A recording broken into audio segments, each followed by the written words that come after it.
When you hear the word England, a handful of very specific images probably flash into your mind instantly. You picture a rainy afternoon, a perfectly brewed cup of tea, the royal family waving from a balcony, maybe some towering Gothic architecture.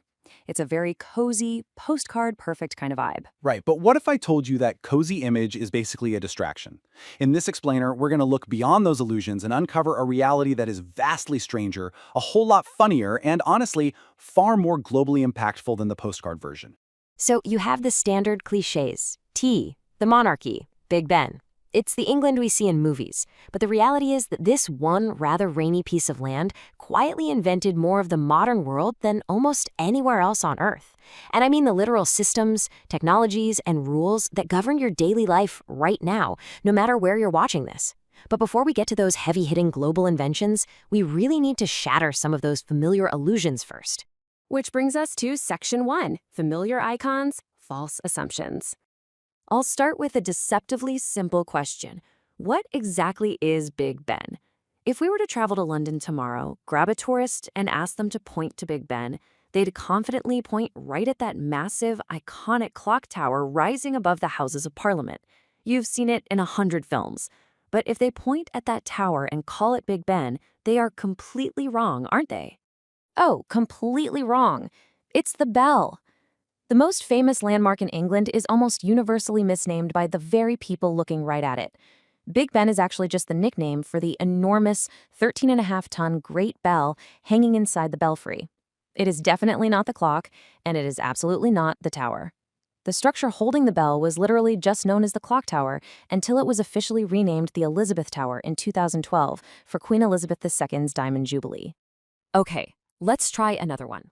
If I ask you, what is England's national dish? Your brain is probably going straight to the local pub. A massive piece of battered cod, a mountain of thick-cut fries, heavily doused in malt vinegar. Good old fish and chips. But it is absolutely not fish and chips. No way. The actual answer is chicken tikka masala. Fish and chips lost out to a curry? A major survey actually found that this beloved dish holds the top spot in the nation's heart. And the fascinating part here is that chicken tikka masala isn't even a traditional import straight from India. It's a fusion dish, widely believed to have been invented by British Asian cooks right in the UK during the 1960s to suit the British palate. It is a brilliant, delicious symbol of how cultures actually blend. Moving on to Section 2, A Stranger History Than Expected. We often think of English history as full of knights and monarchs speaking proper theatrical English.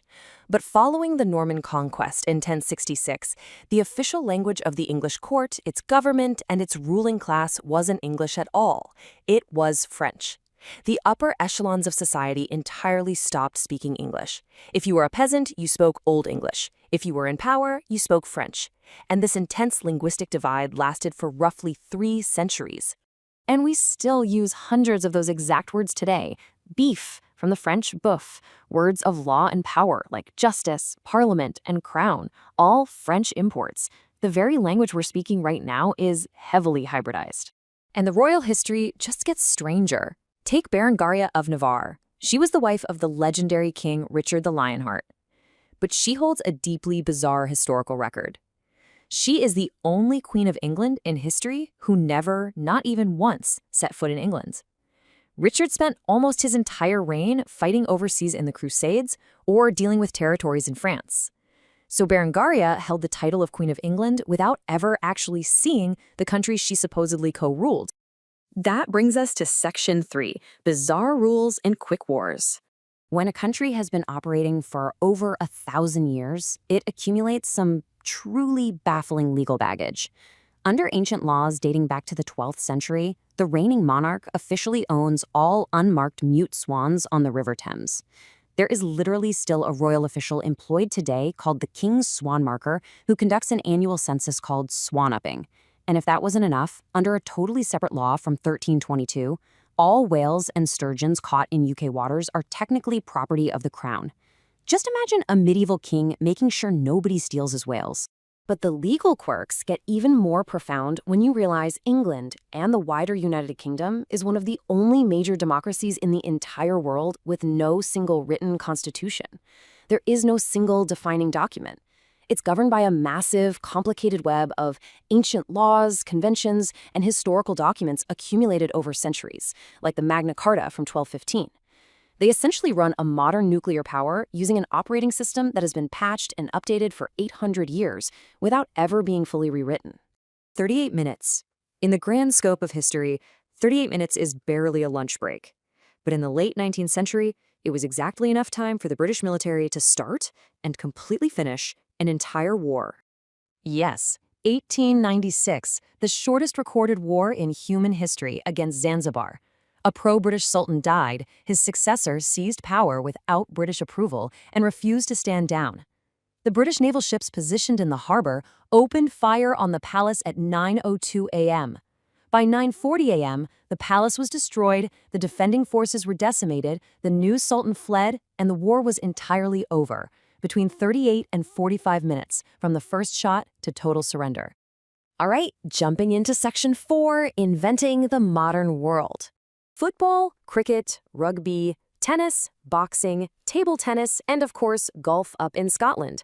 All of these either originated in the UK or their formal, modern rules were first written and codified there. The billions of people worldwide tuning into the World Cup, Wimbledon, or international cricket, virtually every major sport played globally operates using a rulebook written somewhere in England. They standardized how the entire world plays. But standardizing sports is really just the warm-up. In 1989, a British scientist named Tim Berners-Lee was working at CERN in Switzerland. Trying to figure out a better way for scientists to share information, he proposed a system of linked documents accessible over a computer network. He essentially invented the World Wide Web. The digital infrastructure allowing you to watch this explainer right now was conceived by a British engineer. And the absolute best part, he gave it away for free. Berners-Lee completely refused to patent the World Wide Web, fundamentally believing that this technology should belong to everyone on Earth, without a toll booth. Every website ever made, every social media platform traces its origin back to this one British engineer's astonishing generosity. Which leads us to our final part, Section 5, Small Island, Enormous Footprint. Okay, over 100 million. That is the number of cups of tea consumed in the country every single day. That averages out to roughly 1.5 cups per person per day, from infants all the way to the elderly. So yes, while the postcard cliches aren't the whole story, it's pretty funny that some stereotypes are mathematically perfectly true. And on top of that ocean of tea, if you were to count the residents of England, the human population is vastly outnumbered by the chicken population. I'm not kidding, there are literally more chickens living in England than there are people. So you get this incredibly wild dichotomy. A country that invented the internet and freely gave it to humanity. It wrote the rule books for the sports the entire globe obsesses over.